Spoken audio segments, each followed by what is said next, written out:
Over the last 10 years, Bombas has donated over 100 million socks, underwear, and T-shirts to those facing homelessness.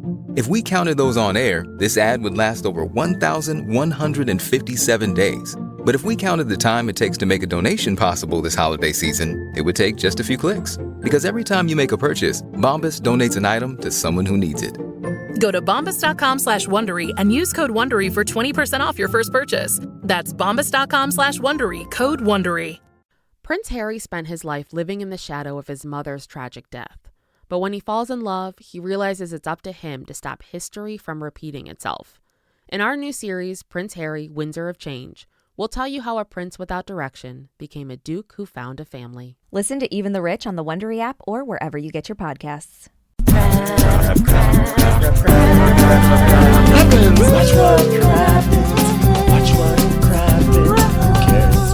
Happens when there's so much rabbits. Watch what happens.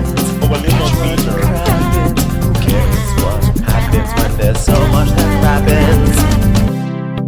Hello and welcome to Watch What Crappens, a podcast about all that crap we just love to talk about here on Bravo. I'm Ben Mandelker. Joining me today is the one and only Ronnie Karam. Hi, Ronnie. How's it going today for Salt Lake City Day? Oh, good. How are you? Oh, my God. I'm so excited. You know why? Why? Because as our little musical jingle was playing, I realized that today is the day when all my Cyber Monday stuff is going to start rolling in, because we did a bonus episode, which, again, I have to mention because I feel very guilty about this. It was supposed to be video. I forgot to hit record on the camera, where we were shopping Cyber Monday deals. And the whole bonus episode is up there on Patreon, patreon.com/watchforcrappens. And Ronnie and I bought all sorts of random bits and bobs. Actually, no, let me speak for myself. I bought a lot of bits and bobs, like sewing machine needles and bobbins, but also pens and like random ass things. It's like I went to Staples or something. But today is the day they all start to come in, and I'm really excited, Ronnie. Well, I'm jealous because no, it's not coming in until like December 4th or 6th. Those are my delivery dates. I know, because everybody has to go on Cyber Monday. That's it. You know what? Everybody, I'm glad that you're all in line ahead of me. Okay, I have to wait for my blood pressure candy, and I also have to wait for my new jogging pants. Well, luckily the bobbin lobby is very strong, and they have pushed for fast delivery on the bobbins. So my bobbin case is arriving today, I believe. Bobbin lobby. Yeah. I know, bobbin lobby. So we're really excited. Oh, actually, I continue to make purchases after Cyber Monday. This is shocking, but I went to Target and I bought a new friend, Ronnie. I bought a new friend who'll be joining us here on the podcast. Because this is where I'm at in my life. Okay. I haven't named my friend. I think I'm going to name my friend Allison, because just the way Allison Dubois can help people see the future, my friend Allison's just going to help me see the words on my screen. I have readers. Oh, no. You got readers? Oh, my gosh. You look very handsome in them. Thank you. Allison is here to help me. Oh, my gosh. You make sense in glasses. It's I'm like actually surprised I it's never like had they glasses. should always have been there, and they're a good style for you too. They're not just Thank like you. old man raiders. You know, those are very fashionable. You need to be careful what's on your screen though, because I know. Don't look at any porn while we're doing this, because it'll just show up in the reflection of my readers. Or I can tell if you're texting. I mean, I'm going to know. Wait, can everything. you? Let's see. Now we can see. You can sort of see. Yeah. Sort of. Hold on. I'm going to. Why am I telling you? I could totally be spying. No, on it's everything great though. you're The doing. reflection means that you can't really see where my eyeballs are looking. So I could be looking to the left, and you're thinking I'm looking to the right. I'm not sure that I'm going to use. I don't know if I actually necessarily need the readers for the screen, but I have to say, gosh, this looks. I feel like I'm in a spaceship now. Everything just feels bigger and beautiful. It's wonderful. Well, you look very handsome in your readers. Thank you. I spent $19.99 on them. They have a nice. Actually, you know what's great? That's actually a very nice reader that you got. It's very fancy. Most readers are like $2. Well, I was hoping it would be $2, but Target only sells them for $20 apparently. But actually, they're Crappens blue on the inside. I don't know if you can see. Oh my gosh, those are really readers. I can see the magnification on those. It's a 1.25, and I have to say one thing that's really hard is when you take them off, there is like a 2-second adjustment, and that is weird to me. So anyway, back on. I don't know if I want to call it. I'm not going to call them Allison. I think Allison's that's not a Ben name to name things. I feel like they're more of a Dana. I feel like I've become a Dana when I wear them. Am I a Dana? Maybe I'm like a. I think something more manly. I think you're gendering your glasses, and I feel like you're more like businessmanish. Clint, you know, Clint. Yeah, I like. Well, Clint's so more when I cowboy. put them on, I become okay. So when I put them on, do I become? Are we naming the glasses or my persona? Well, I don't know. Is it like a wig? I think the wig. You named the wig, right? Not the persona. You know, I'm naming the wig. Okay, so this is David. Clayton. David. I'm putting David on. Okay, let's keep David. We'll figure it out. All right. Well, for anyway, the rest of the show, we needed readers because it was a supersized day for us. Not because the episode was supersized. It sure wasn't. This is Real Housewives of Salt Lake City today, by the way. I don't know if we mentioned that. But also, we did not do Below Deck Med this weekend because we've just got too many things on the schedule. And we're about to enter Christmas holiday hell with recapping, doing guest things, and getting prepared for that week. So we didn't do it. But we are going to talk about it today. So when Below Deck if you don't want to listen to this, don't. I mean, I don't care. I'm not going to try and force it. Fast forward. Just fast forward a little bit. Yeah, fast forward. You know how to use your controls. You're an adult. You live in 2023. You know how to press fast forward. If you know how to listen to a podcast, you know how to press fast forward. But yeah, Below Deck. We were really excited for Below Deck because we're like, yes, we're going to see Kyle's face when he gets fired by Captain Sandy.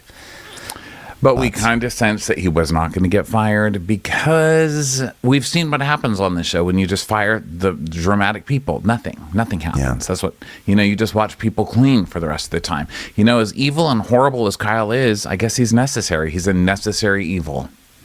Yeah. He's maybe for like TV, he's a necessary evil. He's probably an unnecessary evil for many people's lives. And I watched, there was a video from BravoCon that was actually going around where someone from, I think, TV Line was interviewing cast members. And Natalia's still not friends with Kyle. She's like, absolutely not. He's not a friend. He's definitely not a friend. And then Toomey is like, who's Kyle? So Toomey is obviously not a fan of Kyle. And then Kyle is he's got like this big look for BravoCon. He's got like oversized epaulettes and this sort of bolero jacket thing and like a little bit of like a vermilion lip. I mean, that's putting it too small. He's got like some light denim thing with zippers all over it. And then the epaulettes, I guess that's what they were. I didn't really realize that was an homage to epaulettes, but they're like huge circles that like flare out. He looks like a harness. If Taylor Swift was going to do a throwback album to commemorate an anniversary of that musical about trains, Starlight Express, he looked like a Starlight Express train from the 80s. Starlight Depress. That's what it is. I hate to even use the word star when it comes to Kyle because it just feels unfair. Well, Starlight works, right? It's like Diet Star, Fright, Star Fright Depress. Yeah. So yeah, he's a ridiculous human. So yeah, I saw that interview, and they're like, "So Kyle," the interviewer's like, "Kyle, come on now. Do you think you made a little drama this season?" He's like, "Well, let me tell you something. All right, about drama.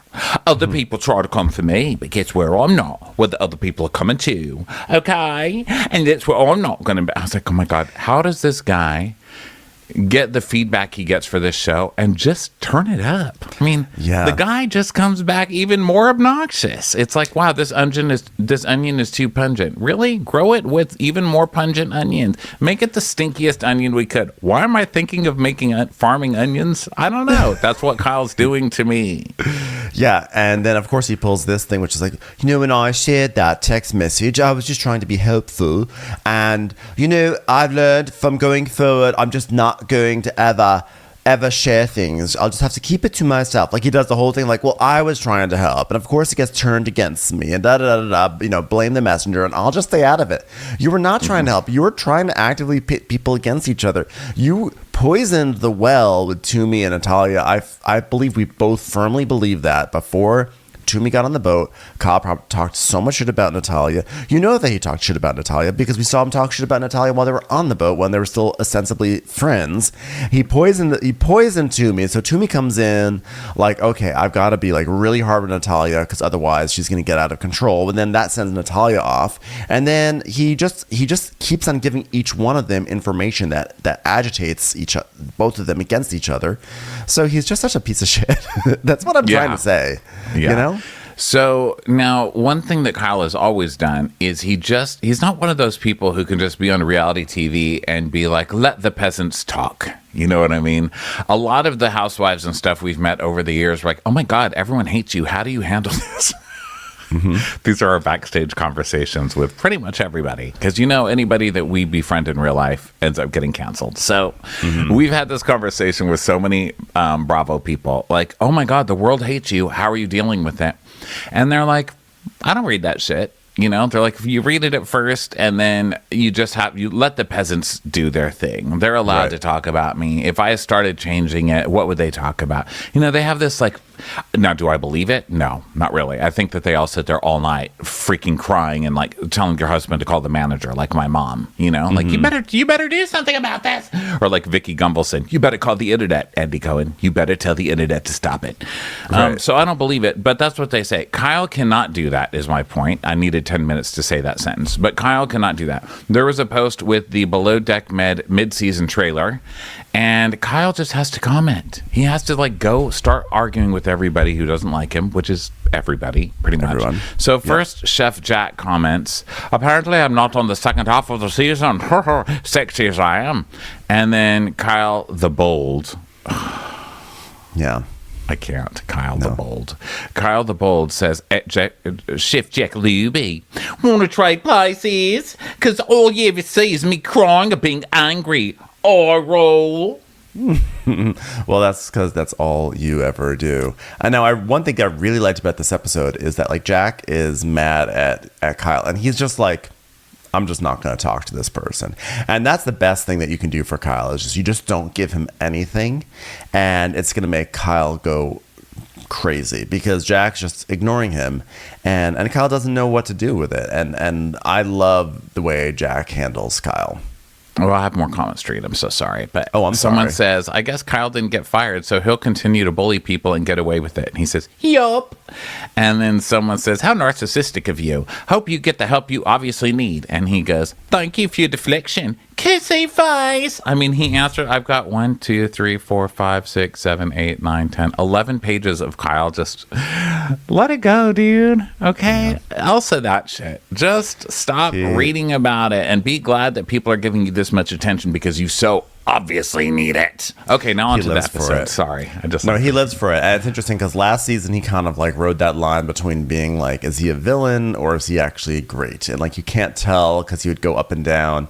But this season it's like, no, you are actually a monster. Our instincts were correct. You are terrible. So yeah, so Sandy does the Fraser thing, which is something that we did predict might happen, which is she says, right now, I don't want you on this boat. You're one of the worst people I've ever seen. You are like a human anchor, and I'm surprised we are not in Davy Jones' locker right now, sunken by you. You're a pox on humanity and shouldn't be on this boat. So what I'm trying to say is, I'll give you one more chance. Yeah. Hugs. You know what you need? Some help. And you know who's a helper? Me, Captain Sandy. Let me prescribe something for you as your doctor. Okay, your Captain Doctor. Hugs and naps. Okay, let's start with your first prescription. Get over here. So, are you worse than all the pirates that I had to beat on that cruise ship in Somalia when I was working for Saddam? Sure. What did they need? Hugs. Guess what they didn't get? Hugs. Mostly because I was just trying to protect the gold that was on the ship. Just too busy to hug because my arms were doing this over the treasure chests. But guess what? No treasure chests here. Get over here and give me a hug, you little rat bastard. Not only am I the captain now, I'm also the hugger. So get over here. So then Kyle, of course, then goes downstairs. He's like, I'm going to resign. Do you know, it's like, I don't even want to be here anymore. It's just here, but I can't be here like this. So, of course, he starts to pack up his stuff. Yes, of course. The second he gets any pushback, I'm leaving. I've been bullied by the captain. It's like, So Toomey's like, come on, please stay. Toomey's like, I'm not going to do this with two people. Right. She's like, I don't care if it's Kyle.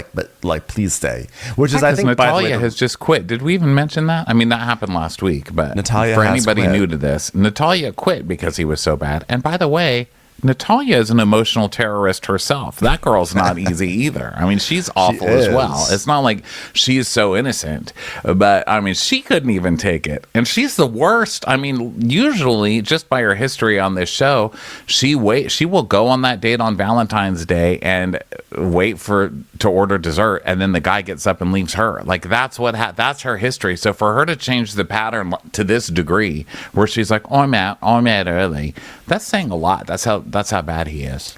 Yeah. And the thing is this, like, given that they're both toxic people, at least Natalia has a work ethic.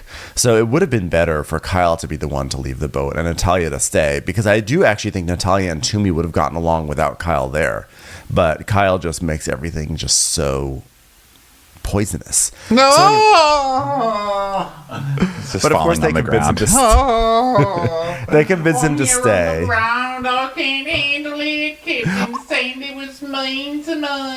I've just taken on so much of so many other people's problems. Like, Natalia, it's like I take on so much because I'm like a sponge, and like I just can't do it anymore. I'm such an empath. So then meanwhile we have Max. So Max wants to quit the boat because he's not getting boners. That's literally what his storyline is. He's like, I'm not getting erections. I have no Eiffel Tower, so I think I'm going to leave the boat. And Captain Sandy's like, you know who I like? You, Max. That's who. You know why? You're funny. I like funny people. Laughing is like hugging with vocal waves. Sound waves. I like that you can do that. I feel very hugged by you. And he's like, I'm leaving. I get no boner. She's like, what? You can't leave. Hold on. I'll do the helicopter. Just tell me whatever I need to do. Hey, Jack, you have any linguine I can spin around? So I'll start saying French fries again. Okay, now listen. Ever since France was being a little stingy with their help after 9/11, you know, America's called them freedom fries. And I haven't really changed that, but now I'm making a stance against it. I'll call them French fries again. Whoa, I just got a stiff one. French fry, Max. That is. God, I love a French fry. Oh, this one was double fried. Nice. Max, you know what? For you, I'm going to get out my old candlestick costume and you can sing Be Our Guest. Would that make you happy? He's like, I cannot get boner. I'm out. So... And Kyle has a couple of funny sayings in this too. I don't think we've ever picked on Kyle's butchering turn of phrases, but he had some doozies today. He had one that was. Well, guess what? You've just opened a book of worms. Yeah, book of worms. That was my favorite. It's a book of worms. You better watch out. You thought it was just a book of pages, but guess what? You open it up, it's worms. So as you said, people are now onto Kyle. Like, they've been kind of onto him, but they've been nice to him anyway because, I don't know, just because. But Jack has put up with this shit. Jack is now officially sick of him because he's the only one who seems to care that Natalia left. No one else really cares. Noticed. Yeah. Yeah. So he cares, and Toomey is finally is onto Kyle. She's like, okay, this guy's obviously a piece of shit, so I need to stop standing up for this guy. So everybody's kind of onto Kyle, and it is making him insane. So like you said, Jack is not telling him off or doing anything like that, but he did disagree with Kyle openly, and so now Kyle has a thing against him. So now Jack is just being quiet with him, and Kyle's like, oh, really? You want to be quiet with me? Well, they say silence is deafening. Well, this silence speaks volumes. Yeah, like that's the point. That's what it means. It doesn't mean silence is deaf. And even if it did, that would just mean silence can't hear. It doesn't mean that it can't speak. That means silence is silence. This is the point, is that silence is so loud you can't. It's like it's saying so many For words. Fuck's You sake, can't hear you're even anything. butchering the butchered version of the butchered phrase. I'm so glad you pointed out both those things, because I did pause at both those moments and say exactly what you said to Dom. I was like, he doesn't even realize that expression actually means this. But Kyle, of course, he is very insecure, and when he doesn't get Kyle needs to be a star and hilarious and charming, and he needs people to be laughing and sort of like being like, Kyle, you're hilarious. And when he doesn't get that, he really spirals, which is why he didn't want to do that all women's charter, because he could tell his humor was not going to land the same way as it would with different groups. And so he is very insecure in those situations. And so now when Jack isn't giving him anything, when he's sitting there in the kitchen and Jack is ignoring him, that makes Kyle feel a certain sort of way. So you also know that it's only going to be a matter of time before Kyle starts lashing out at Jack to make like Jack the bad guy for not like being entertained by Kyle. Well, he's also unable to function without something to hate. Now, listen, yes. I get this. I kind of have this as well. I know it's a problem. Sad. I work on it, kind of. By work on it, I mean admit it, but then just keep going on doing the same shit that I always do. Yeah. That's how I call growth. That's what I call growth. But I do kind of have that problem. But Kyle has to have some kind of adversary. Mine, I choose them to be on TV. So that's kind of how I deal with it. I don't have adversaries in real life. If anyone is adversarial, I just don't speak to them ever again. That's how I deal with that. But I still have the emotion in me, so I pick someone on TV. In this case, it's Kyle. Like, he's never going to do anything that's not going to make me crazy. K-names are a challenge for you. Kyle, and Katie. It's hard. That's true, actually. They're probably all the most similar to my actual personality in different ways, which is also, a book of worms. I don't think anybody needs to open right now. Listen, you don't want to read those worms. But you like Kate Chastain. She's a K that you can get behind. And I like her too. So she's the part of my better personality that I like, Okay, so anyway, not about me, but it is always. And that's another thing I need to work on. Okay. It's time for a commercial. It's time for a Crappens commercial. Ronnie, do you know what I love more than anything? I'm not even going to let you answer. It's bread. I love bread. And recently... I love bread. It's the best. It's literally the best. And I was excited because I recently found a low-carb bread called Hero Bread. And honestly, it's my new bread. It is my go-to bread for my sandwiches and for anything bready in my kitchen. There is a reason it's called Hero Bread. It is a hero. It's my personal hero. It's really high in fiber, low in net carbs, 0 sugar per slice, and the taste and texture of this bread. It's really hard to find a bread like that that's in that category that's so fluffy and chewy and just pulls apart like a little bread cloud. It's true, though. It really is true. After every session that we finish recording, Watch for Crappens, I go and make myself a sandwich, and Hero Bread is now the official bread of my post-recording sandwich. Right now, Hero Bread is offering our listeners 10% off their first order. Just go to hero.co and use our code CRAPPENS to save on Hero Bread today. That's HERO.co to save 10% today. My hero. Let's be real, Ronnie. No matter how well you know someone, gift giving is never easy. But this year, I am going to get those on my list, a gift that they actually want with Quince. And I hope you do too, Ronnie. Quince creates timeless essentials that never go out of style. You'll have them in your closet forever. Quince has all the cold weather must-haves, like 100% Mongolian cashmere crew neck sweaters from $59, suede bomber jackets, and organic cotton sweaters. And the best part, all Quince items are priced 50 to 80% less than similar brands. Quince only works with factories that use safe, ethical, and responsible manufacturing practices, along with premium fabrics and finishes. I love that. I am really excited to go browse through the website, which thankfully is also really easy to go through and pick out the absolute perfect thing for my friends and my family. Absolutely luxurious. Make gift giving better this year with Quince. Go to quince.com/crappens for free shipping and 365-day returns on your order. That's QUINCE.com/crappens to get free shipping and 365-day returns. Quince.com/crappens.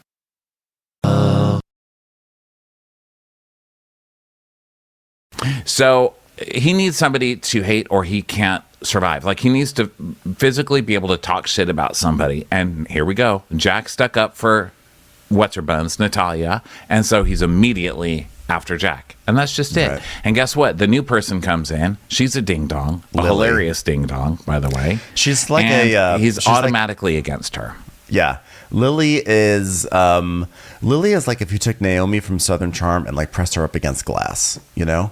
And she comes in and she's acting like she is like a whiz at hospitality. She's It took me a minute to get the visual completed in my head. I'm a very slow vision person. Naomi from Southern Charm with her face pressed up against the glass. Wow. So, the point is that she's acting like she's like a whiz in hospitality. She's like, yeah, I've done a lot of hospitality. Yeah, I've been a manager at Wimbledon. Yeah. Yeah, don't worry about me. I've worked at Wimbledon. And we see she's like she's like bringing sodas to people's chairs at Wimbledon. She's acting as if she was like in charge of Roger Federer's locker room. And she was like bringing, like mushy peas to the third row. I know. They're like, Lily, would you do some ironing? And she's like, peanuts, popcorn, cracker jacks, please. I worked for the Queen. Actually, I was a royal consort. And you find out she's just like working at like a donut shop called Queen's Donuts or something. Yeah, she's like, I grew up near Windsor Castle, so I know service. It doesn't work like that. It's not through osmosis. It's okay. The butlers up in the castle, like just because you're near them, that their service skills don't go through the gates. But she's fine. Yachting is having the same problem that Cost Plus World Market by my house is having. They just can't find young people to work. No one will do it. I'm like, Cost Plus, how are you still hiring? I mean, they're putting out trays of cookies at this point. They're like, anybody want a job? Like, you walk into the store, they're like, it's a job fair. It's not a job fair. It's a table with some cookies on it at the Cost Plus for 6 months in a row.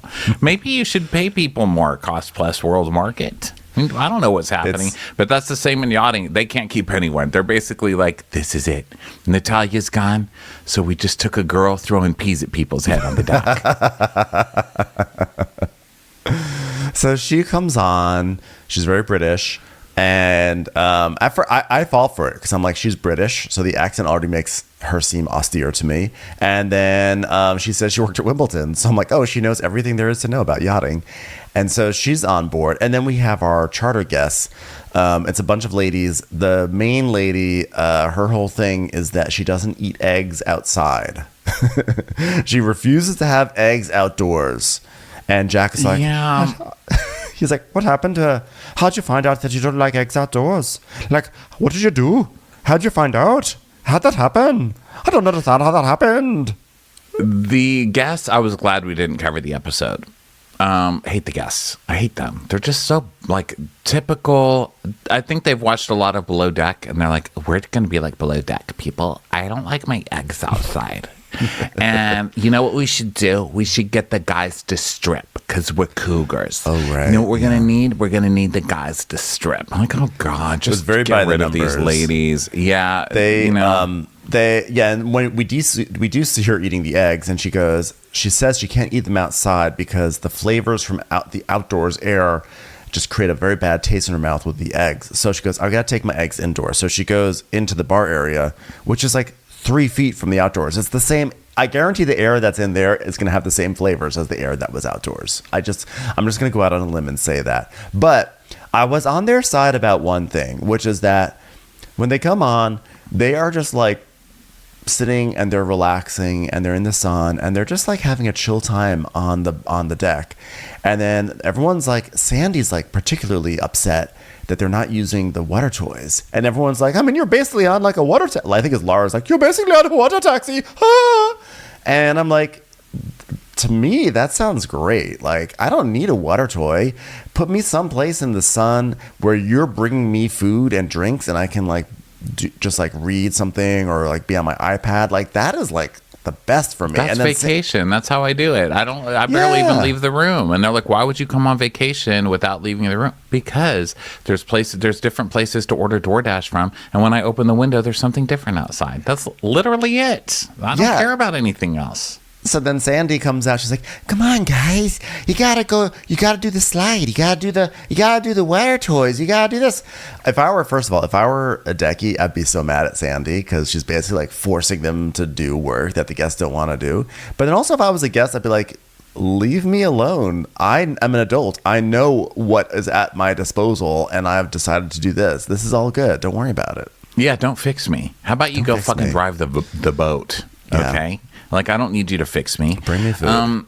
Yeah, I agree. You paid a lot more attention to them than I did. They got on my nerves right away, and then they were just blurs. They were basically, I would describe them as human face filters. They were just all crazy faced. They look like different Snapchat filters. Each and every one of them looked like a crazy damn face filter, and I did not care.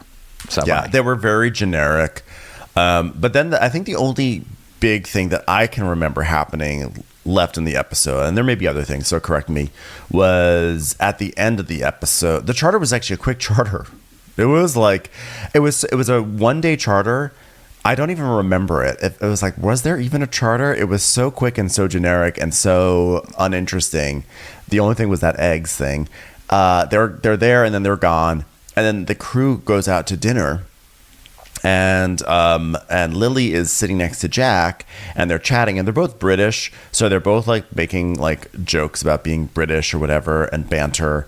And what was Jack saying? I think they were joking that their banter is the best. Was that what they were saying? He said, "Can you understand? Can you do?" She said, "I can do a lot of accents," because she was doing an American Valley Girl accent, which she could do it really well. She's really funny. She didn't go Southern. I was impressed. Yeah, I like her a lot. So she was doing that, and then he's like, "Can you do my accent then? Can you do that?" And she's like, "Well, yeah, I'm gonna do it." Basically, like us trying. And he's like, "I'm not Irish, am I?" Harder. That's us. And she said, "Well, She said something along the lines of like, "Well, I can't do your accent. I can't do that one, but we do have a lot of in common in that our banter is the best. Like where we're from, our banter is the best. Like sarcasm and stuff." Right. It's like that British, dry British humor right there.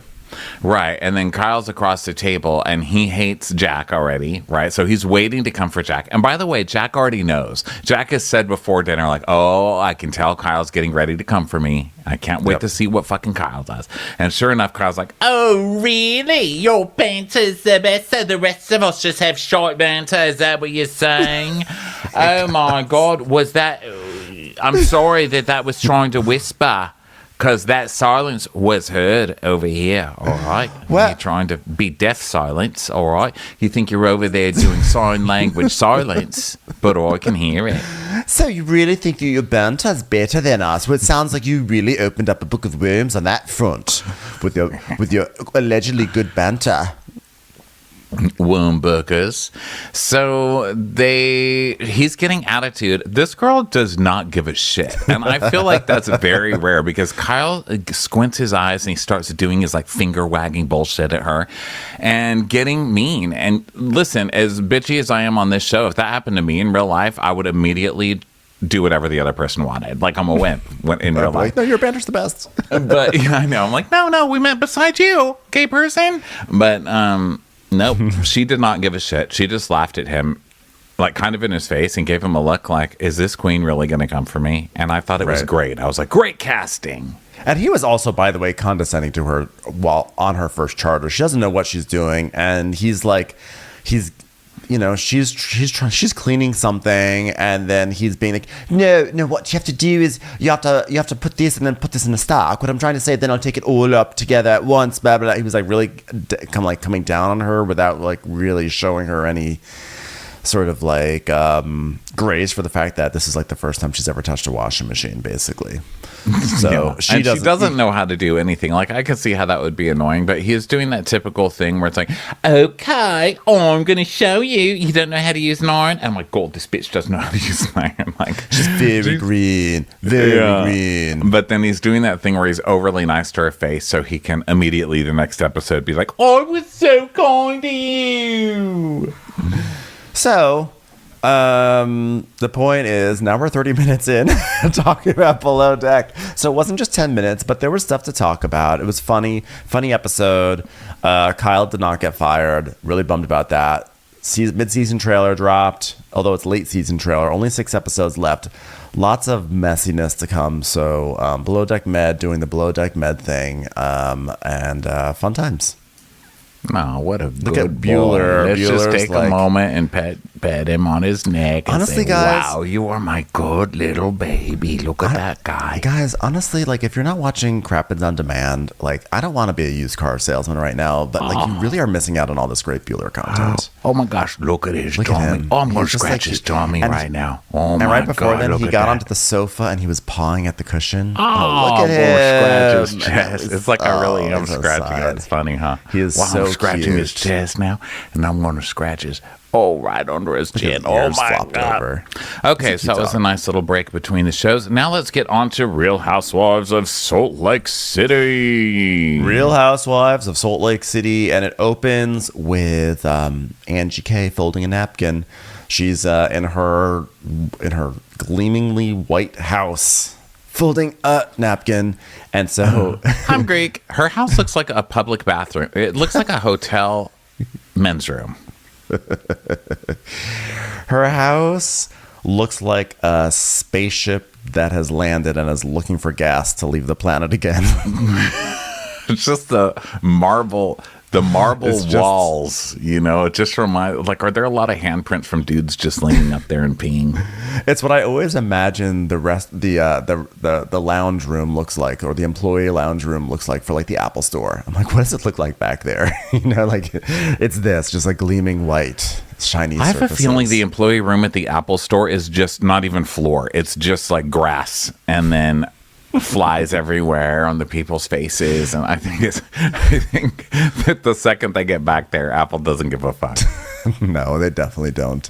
But yeah, and it definitely Angie's house is definitely very restroom forward. It has that airy sound, like a restroom in like a casino, like the Bellagio, where you walk in and everything's like still super marble in there, and they're still trying to impress you, and echoey, and you can sort of hear the sound of a dryer going every now and then.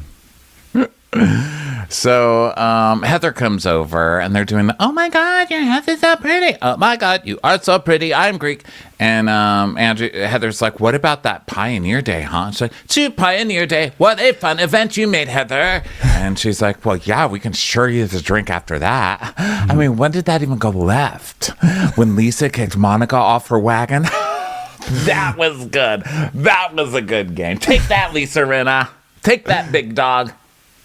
Yeah, I think it went left when you asked an instigating question that you knew would cause a fight between the two of them. That's probably when it went left. That's like literally, that's like driving your car and making a left-hand turn and saying, when did this go left? It's like literally when you made it go left. So I love a Cookie Monster housewife, though. By that, I mean like someone who just loves the mess that they're making. You know how Cookie Monster just eats the cookie and then the cookie just flies all over the room? Mm-hmm. It's kind of like Austin from Southern Charm. Yes. But figuratively, I mean. I just love that.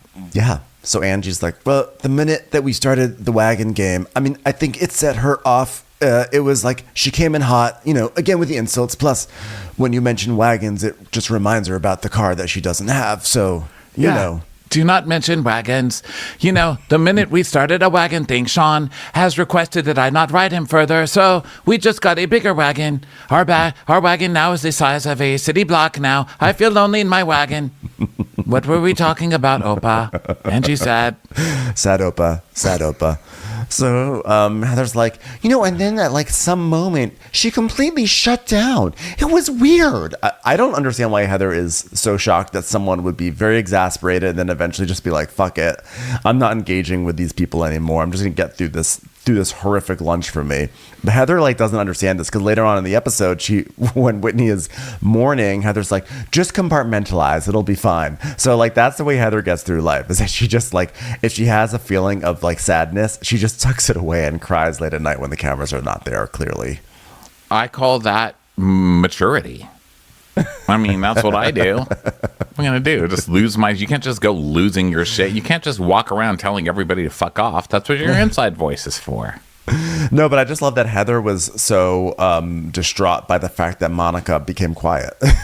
She seems more distraught that Monica became quiet and sad than that Monica was mouthing off. She was happy with Monica mouthing off. Well, that's when you should get worried, right? When somebody starts mouthing off and they just get quiet because they're done. Dun dun dun. So she's like, yeah, she was shut down, and then Angie's like, yes, she came in hot with the insults, and then we see the clip of her being like, you are so nasty on the inside. You are so ugly. Agreed, but Angie, didn't you just call someone a trampoline with eyes? Like 2 weeks ago. Yeah, let's not forget literally every scene with Angie. So Heather's like, I'm starting to realize you never know what you're going to get with Monica. She can be happy and charming and fun. And we see and she's like, this is all highlighted with clips. And then angry and vicious and mean. And then just like detached and vacant. And as much as I don't want to do it, I'll do it.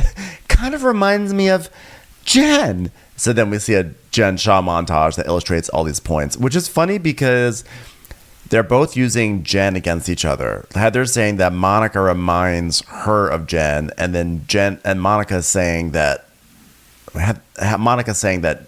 Jen always said, like, oh, be careful of Heather and Lisa. So like they're both going back to Jen to sort of like shore up their arguments for why they're going to have a fallout at some point. Right, they're all using Jen as a weapon. I agree that she is like Jen. She's a lot like Jen. She's a more palatable Jen. She's like a fun Jen. It's like the chefs of this show went back and they were like, okay, let's listen. We don't want to do it without Jen. We have to, though. But while we're doing it, let's improve it. Let's improve the recipe.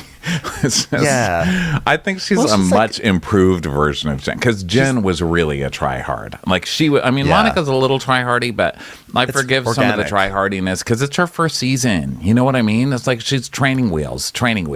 But Jen was just really unbearable to me. She's always made me crazy. So overall, I think much improved. Jen really, like, Jen wanted to actually have the really engaging trauma of Monica, because with Monica, we see her with her mom, we hear about her backstory, her various backstories. So like when she pops off and when she has mood swings, like I feel like we understand it. Like we understand, like, oh God, this woman has had a lot of damage in her life, and like this is how it all comes out. So it makes sense, and it's not to say that Jen doesn't have that, but with Jen, we just see her at like level 10 at all times, and you're like, With Jen, you're like, she has caused a lot of damage. Like we see Monica with her mother, and we're like, ooh, that's fucked up. But we see Jen with her mother, and we're like, oh my God, Jen is literally using her mom's savings. Yeah. When she knows she's guilty. Like, what the fuck? Like, she's the one, she's the wrecking ball,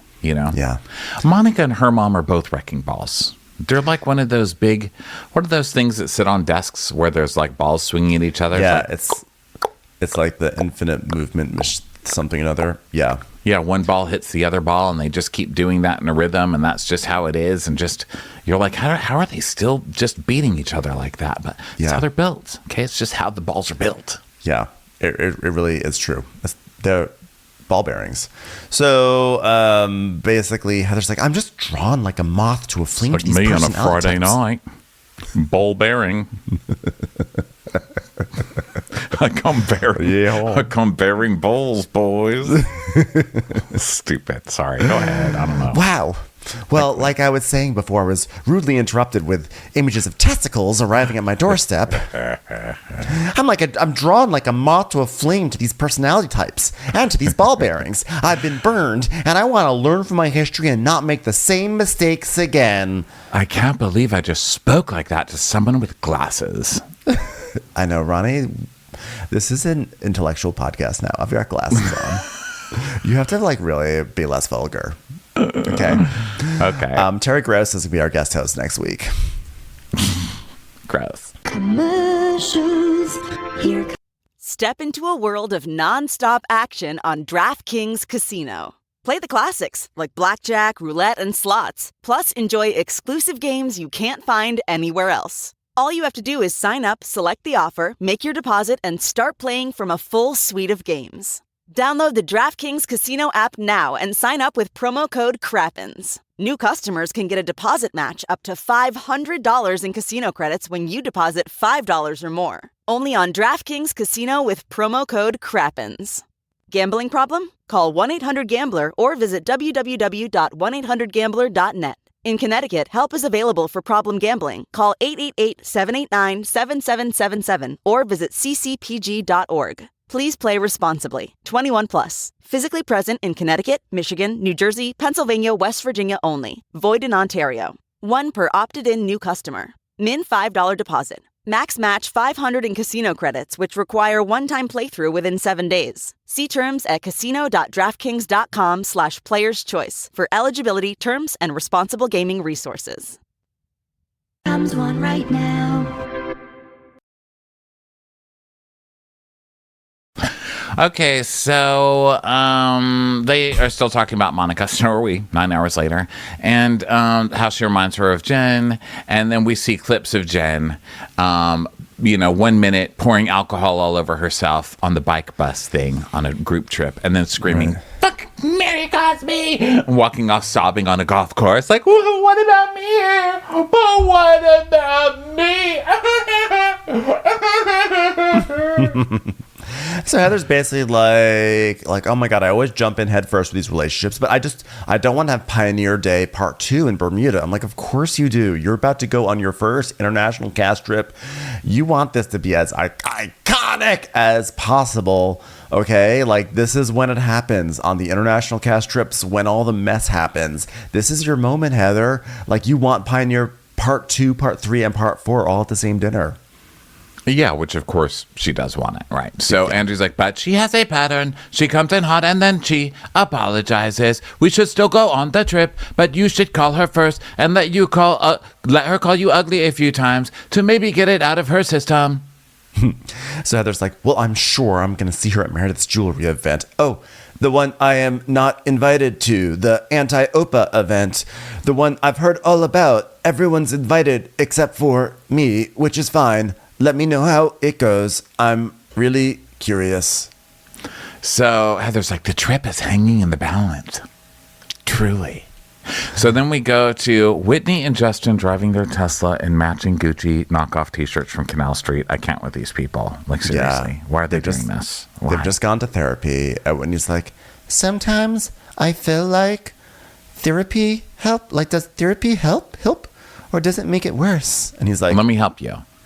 You are wearing matchy knockoff Gucci t-shirts from Canal Street. You're meant to be together. Okay?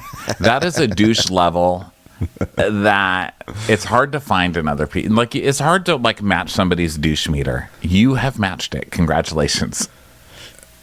That's it. By the way, there was a moment on Below Deck Med when the women were walking around Portofino. Oh, we forgot to mention about 30% of the episode was Sandy backing in and out of Portofino. It's like a New York City street, but with boats.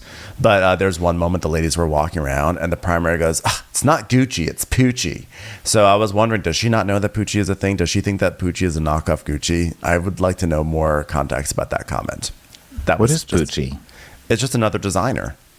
It's like a famous, legitimate like designer, but I wasn't sure if this woman didn't know about Poochie or was. I don't think she did. Yeah, I don't. We'll just say she did. She was like, "Ew, Poochie." They're serving eggs outdoors too. So anyway, Whitney's like, so when we were talking about finances and bills, well, we weren't talking about bells. No, bills. Bells. Bells. What? Why were we talking about bells? No, bills. Like actual bills. Oh, bills. You're actually saying it correctly this time. Got it. Continue. Yeah. Well, when I was like talking about bowls, and then he was like, don't have that conversation. And he goes, yeah, he shut you down, huh, Whit? And she goes, yeah, he shut me down. Like, is the therapist stirring the pot or is the therapist helping us?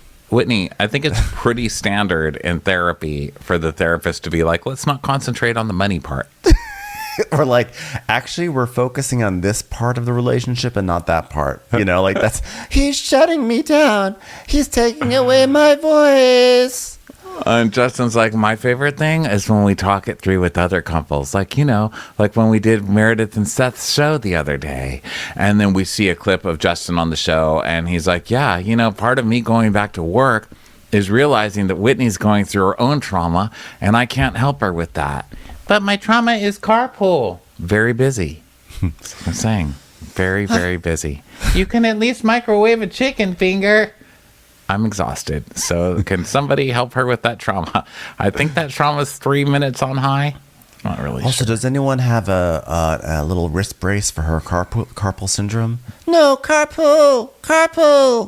Yeah, like I said, carpal tunnel syndrome. No. Stop shutting me down. So then Whitney gets a text, and it's about her friend Sherry. So this is a good call. I want to make a callback to a recap a few weeks ago, where it was at the Prism event, and we see this woman Sherry, and she's on screen, and she gets a whole chyron. It says Sherry, and on the podcast, I was like, why did we give this random woman a chyron and we don't even talk to her? It just says Sherry. And I was sort of joking. It just seems so random. Several people messaged me afterwards to say that Sherry had actually passed and that like maybe that was like a tribute or whatever. And so now this is sadly where we get into it. And so now Whitney, and by the way, I felt like a jackass after that too. Why did they show this person? So like that made me super sad, and I felt really bad about it. But now Whitney gets a text about Sherry being intubated, and like it's looking really bad. And we find out that Whitney has known Sherry for like 23 years, and they were like really good friends. And we actually have a lot of footage of Sherry showing up at events and stuff. And Whitney's just like really sad. She's never had to deal with something like this before. Her best friend dying of cancer, and it's making her see the bigger picture. And she basically tells Justin like, look, like, we both want to be in this. There's just bigger things to worry about. And they both agree that they're just going to keep fighting for their marriage. Okay, so then we go to Lisa going to a restaurant and all red. Not just any restaurant, Ronnie. Toscana.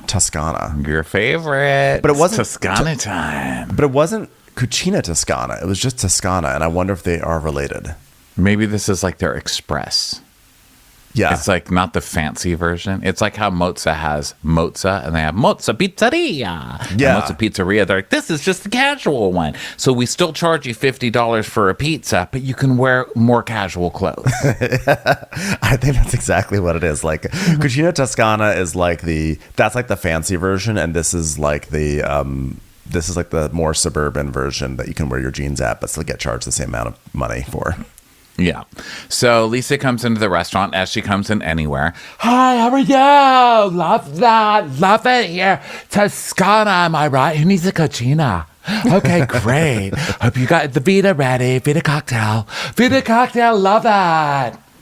And Lisa is now wearing giant Angie K red sunglasses because they're just all following each other with a trend. So now more crazy sunglasses. And Meredith walks in. She's like, hey, how are you? I'm meeting someone here. And the hostess is like, is it the lady in red who is trying to serve a look at our suburban restaurant? Yes, it is. That's her. That would be her. Okay. Did you bring me churned butter? And she's like, I did. So they start laughing over their butter. And then Harry Connick Jr. comes over to wait on them. What the hell? Yeah. Like, L is for the way you look at me. It's like, Harry, you can sing with your outside voice, hair. The other day I said, put on the Frank Sinatra station. I don't know why, because I was like leaning into needing reading glasses and me ordering beats for my blood pressure. So I was like, play Frankie. Every song was Harry Connick Jr. Who are you whispering to? Yeah. Pipe up, Louise. Come on. Sing out, Louise. I'm so glad you're back with us. I thought we lost you in that canyon. He's like, yeah, that was Independence Day. That was a movie. I'm alive and well. Don't worry about it. So the waiter is like, yeah, have any drinks in mind? And she's like, can I get the Vita Sunset, which you definitely have on your menu. And I definitely did not just like bring Vita ahead of time and tell you that you could like serve this to me. Thank you. Meredith's like, I'll have a Cabernet, which is a sign that this friendship is still not healed. Because when someone orders their own drink and you just blatantly are like, fuck your drink, I will take a no-name Cabernet. I don't even care. Yeah. Okay? Yeah. Just put it out of a box. So just please don't make it Vita. Yeah, anything but Vita. And then they order food, and Meredith orders mussels and truffle fries, and it cuts to Lisa going, I'm like, what? Why was that so funny? I think because she ordered French fries with her mussels. I don't know what that was, but doesn't everybody? Isn't that mole frites? I don't know, but Lisa was like very delighted by it. So then Meredith, Meredith has like a big gulp cup or something, one of those big plastic cups of. They always drive beverage. around in this town with giant styrofoam cups from someplace. They're usually like, Lisa gets actual big gulp ones. But I guess like Taco Bell, I don't know what this one was, so I couldn't read it. It was the supersized Gerber portion cup, actually. I just stole it from Brooksy. And Lisa's like, wait a minute, what was in that cup? Because we know it was alcohol, right? Like everybody knows that was Meredith's roadie. And she goes, well, listen, you have your Diet Cokes and I have muscle cramps. Is that what she said? Yeah, she goes, well, I get very dehydrated and I get all sorts of muscle cramps. And I find the best way to deal with dehydration is to walk around with a giant cup of something and then get to a restaurant and order some wine, because nothing helps dehydration like wine. So they start talking about her new earrings because Meredith is about to have her jewelry show and she's wearing on her Pac-Man earrings. It looks like a Pac-Man eating an M.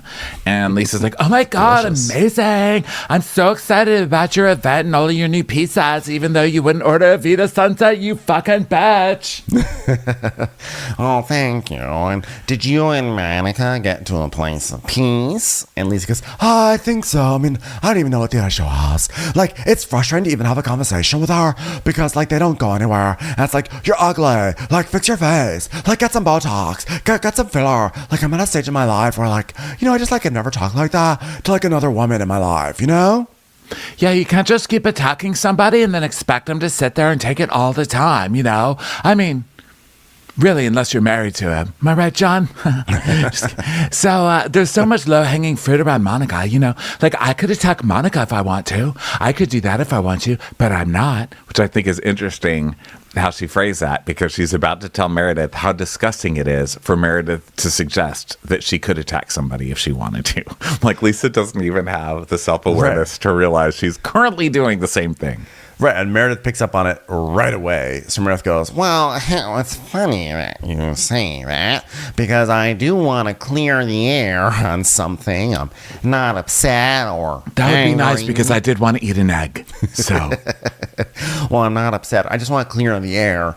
The record button, that doesn't go on automatically. Can I just clear the air about that? No? Oh, okay. Well, that was it. The other thing I wanted to clear the air about, though, is I just want to understand what was said, because I was a little perplexed by it. Did you tell Angie that I had threatened her?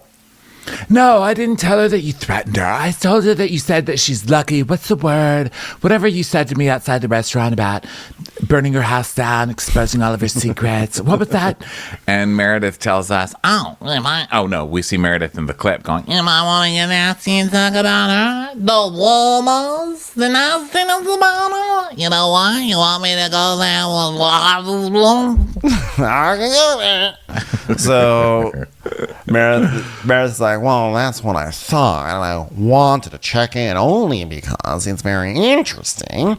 Some of the wording that you just said to me regarding Monica, that's what made me think of it right now. It's very similar to the message. Okay, I'm with you. I'm listening. I'm listening. I'm listening to it right now. Go ahead. Keep Hold talking. on. I'm getting a hand cramp from dehydration. Hold on. I'm listening. Okay, I'm back. I'm back. Okay, go ahead. Listen. I'm listening. There's a lot of stuff out there about everybody, but Angie was accusing me of threatening her. Yeah. Well, you know what? I didn't say it was the same thing. I didn't. You know what? The whole thing with Angie, like, I don't even like, you know what? I don't even like you saying, like, you want me to, like, say what I know about her husband? Do you know what I mean? Because, like, I don't want anyone to say that about you. It's disgusting. I don't like it. It feels icky. I don't want to be around that anymore. I just don't. Shing! Oh, did you bring my muscles? Oh, that's giving a dramatic sound effect for you, ma'am. Shing. Thank you, Harry. You're so handsome. Yeah, I was originally auditioning to be the person who would do it in the transitions for Top Chef when we go to commercial. Shing. But they went in a different direction. So Meredith recoils. Meredith is like, And she goes, well, I'm really disappointed because Lisa and I have agreed to discuss issues as they came up. So I don't know what's going on here. It's definitely unsettling and it doesn't feel good. And it's not what we agreed on, whatever. So Lisa has decided her way out of everything is just to go with modern language, just to say she's triggered. Because apparently, if somebody is triggered, you are not allowed to argue with them. She's just learning that. And I think that it's from being around Monica. It's like, oh, okay, this person's triggered. Now I have to fucking apologize because they're fucking triggered. Because now the rest of the episode, every time she gets in trouble, she goes, you know what? That's very triggering for me. So Meredith is like, well, I'm sorry that it's triggering, but what I'm not gonna do is have this hypocritical conversation. What you're telling me is what's going on with Monica is that she's playing victim to your reaction to her being bad behavior. Is that correct? That was a really long sentence. I'm not really Can you do that one from the top again? I'm not sure I followed that. Yeah, that was a lot. Can we get Harry Connick Jr. back here? What I'm saying is, okay, she had bad behavior. You reacted badly. You reacted one way, and then she's playing the victim to it. So she's playing the victim to your reaction to her bad behavior. Can you do that one more time? Just like a lot of concepts all at once. Thanks. So I'm in trouble for my reaction to her bad behavior. That was manipulation and gaslighting. And Lisa's like, oh, wait a minute. She had an issue with Angie because Angie said she'd never be friends with someone like you. And then you took it up 8 levels and you said you know things about her husband and her family and her business. And it's just not the same. Monica's being a bitch. You're being deceptive. It's not. Lisa has a little bit of a warped view on that one because Angie crashed Meredith's party, which, by the way, she should have been there because she's a cast member. So, like, there was that, too.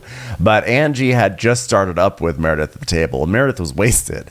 And Angie had started coming for Meredith, so Meredith was pissed.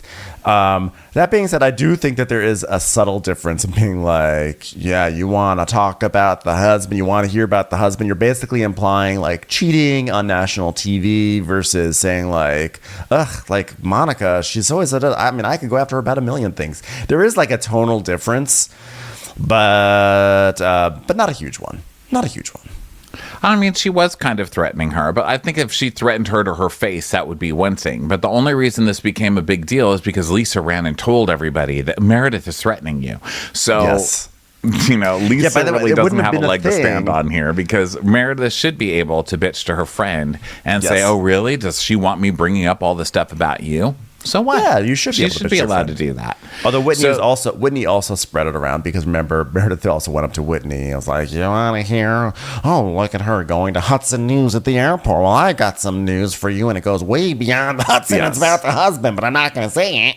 Whitney did it. Whitney was the original one who was like, I'm going to get Meredith. For sure. But Lisa isn't really helping, right? And then behind Meredith's back, she's like, yeah, but she was like saying all this stuff she could do to you if so and so. Whatever. We're going in circles. But guess what?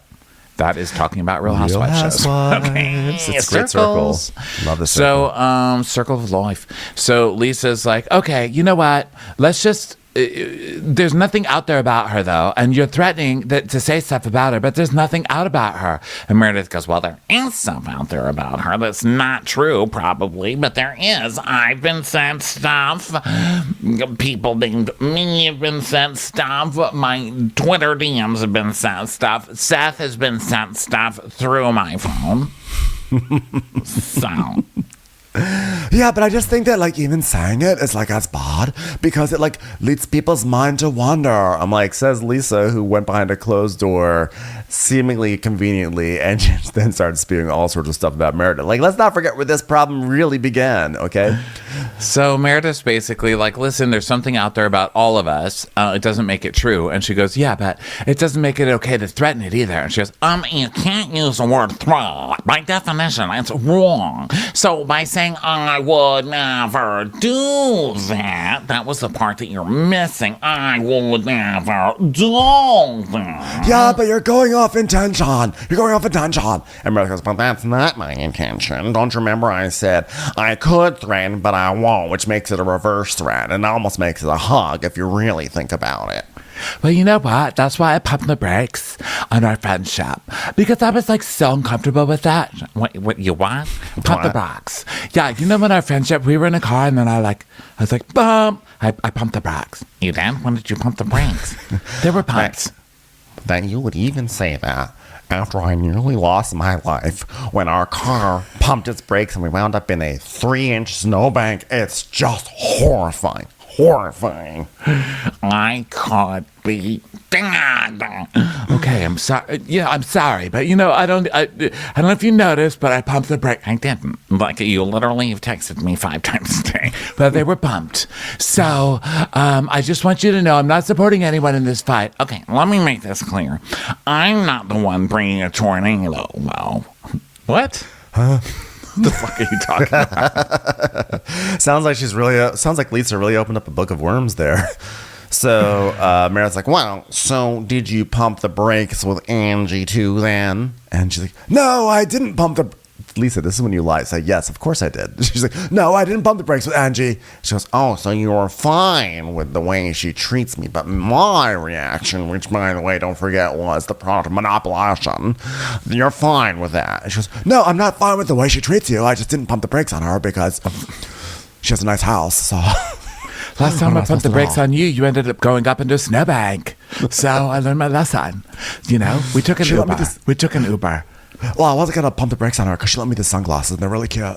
We did Uber split to Sunglass Hut. So anyway, and she's like, oh, really? Well, I'm not bringing a tornado. And I don't even need to because guess what? Karma comes back and karma takes care of people. It does. It's like, okay, is that a threat? Why does everything you're saying sound like a threat? Can we have the check, please? Bring me the check. I dare you to bring me the check. It's for the way you look at me. Is Harry Connick Jr. in a small tornado right now? Well, I didn't bring it. I did not bring that. I didn't bring it because I know karma brings. It's gonna be a karma tornado coming back, so I don't have to bring a tornado because it's gonna come. It's gonna be someone's karma. So then Lisa starts nervously pulling her hair and probably gets pizza all over it. Does Lisa ever go home where she's not covered in food from eating with like her eating handy type things and then rubbing her hands in her hair? I love that. Hey, all, that's it for part 1 of this recap. We will be back with part 2. Keep an eye and an ear out on your podcast feed. It will be up very shortly. Thanks for listening. Catch you on the second half. Watch What Crappens would like to thank its premium sponsors. Ain't no thing like Allison King. Ashley Savoni, she don't take no baloney. Stroll in the park with Caitlin Clark. She's not just a Sheila, she's a Daniela. Hitchels. Aaron McNicholas, she don't miss no trickolas. She's never scary. It's the Green Fairy. Jamie, she has no last namey. Hava Nagila Weber. Know your worth with Jason Kurth. She's the wind beneath our Jennifer Wing. Sip some scotch with Jessica Trotch. She's always supplying. It's Kelly Ryan. Kristen the Piston Anderson. Let's give a kisserino to Lisa Lino. Megan Berg. You can't have a burger without the Berg. The Bay Area Betches. Betches. And our super premium sponsors. Somebody get us 10 cc's of Betsy MD. We're taking the gold with Brenda Silva. Let's get real with Caitlin O'Neill. Don't get salty with Christine Pepper. Can't have a meal without the Emily Sides. Nobody holds a candle to Jamie Kendall. She's not harsh, she's Jill Hirsch. She's a little bit loony. Junie. My favorite Murdo, Karen McMurdo. We love him madly. It's Kyle Pod Shadley. Let's go on a bender with Lauren Fender. We want to hang with Liz Lang. The incredible edible Matthews sisters. Give him hell, Miss Noel. She's the queen bee. It's Sarah Lemke. Shannon, out of a cannon, Anthony. Let's take off with Tamla Plain. She's quite the catch. It's Victoria Cotchett. She ain't no shrinking Violet Kuchar.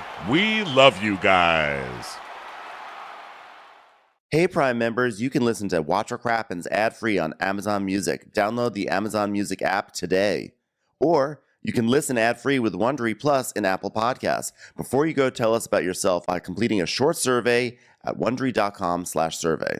It's almost that magical time of year. Speaking of, what's your favorite Christmas story, Ben? Hands down, The Grinch. Same. It cracks me up that he hates all the merriment. Right, and he steals everyone's presents. But then it's like so heartwarming at the end when like the whole town is still singing and he realizes that there's more to Christmas than just gifts. Oh, I know. It hits me right in the feels. Best part is, Wondery has a new podcast starring The Grinch, and I think there's someone who wants to tell you more about it, Ronnie. Hi, it's me, the Grand Poobah of Bah Humbug, the OG Green Grump, the Grinch. From Wondery, 'Tis the Grinch Holiday Talk Show is a pathetic attempt by the people of Whoville to use my situation as a teachable moment. So join me, the Grinch. Listen as I launch a campaign against Christmas cheer, grilling celebrity guests like chestnuts on an open fire. Your family will love the show. As you know, I'm famously great with kids. Follow 'Tis the Grinch Holiday Talk Show on the Wondery app or wherever you get your podcasts.